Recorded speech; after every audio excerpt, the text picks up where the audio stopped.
Welcome back. It's now time for the Business Review. This evening we look at one writer taking her place in the book industry by providing books for children. Here's Aisha Nation.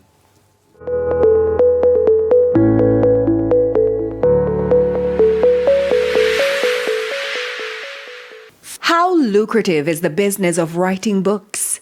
Local author Camille Jackson says it can be challenging, but can also be profitable with research and marketing. As we're able to reduce our overhead costs because, we're able to do certain things on our own and use the benefit of social media, which gets you further, faster, we can also use that to generate our greater sales. You can generate sales from those platforms. You don't have to have a website, but there are other websites that allow you to have a platform for your sales.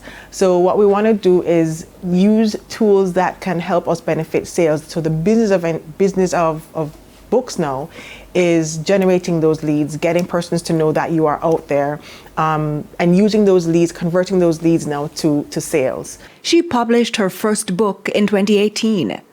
The second book, the growth was definitely phenomenal because I was able to do that book with the experience less than 50% of the first outlay, and therefore I was able to use some of those funds towards marketing so that I could generate greater income, greater leads, that sort of thing.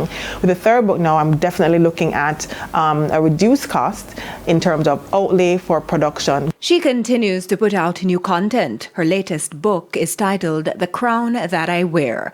But it isn't a one-man show.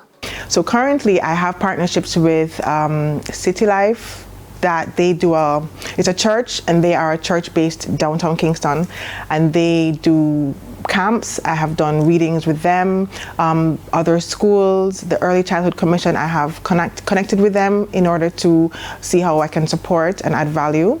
Also the Ministry of Education, they have allowed me to share my books and reading and talks with a variety of schools. And when there are challenges? One of the greater challenges in Jamaica is the printing.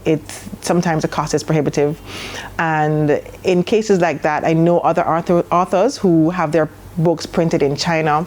Again, it's a cost thing. So I have chosen to go the Amazon route, which allows persons to, wherever they are, to get the books from there, and it reduces the need for stock.